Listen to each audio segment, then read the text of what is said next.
खौफनाक कॉल।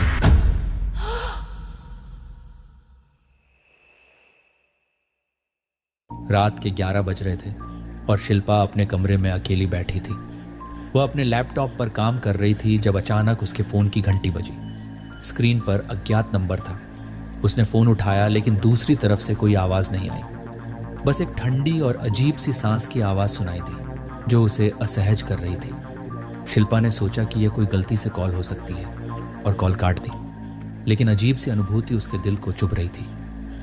रात के 11:15 पर शिल्पा का फ़ोन फिर से बजा।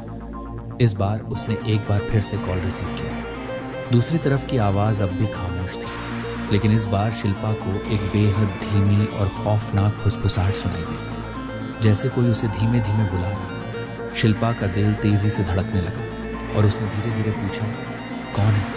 आप क्या चाहते हैं? फुसफुसाहट रुक गई, लेकिन एक ठंडी हवा की तरह शिल्पा के कानों में झींकने लगी। अचानक फ़ोन कट गया।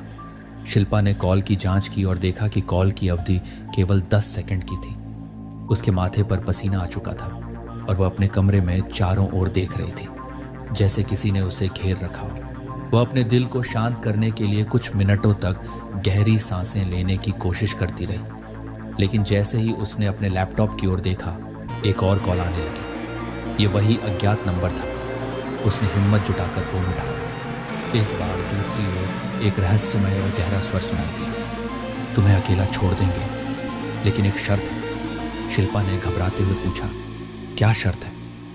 वह स्वर जवाब दिया, जब तक तुम हमें नहीं ढूंढ लेती हम तुम्हारे पास आते रहेंगे। तुम्हारी चुप्पी ही तुम्हारी सजा है। शिल्पा का दिल धड़कते धड़कते टूटने लगा। अब वह जानना चाहती थी कि ये अजीब कॉल्स किससे आ रही थी और क्यों। उसने सोचा कि उसे इस रहस्य को सुलझाना होगा, वरना इन खौफनाक कॉल्स के साथ जीना एक दिन उसे बर्बाद कर देगा।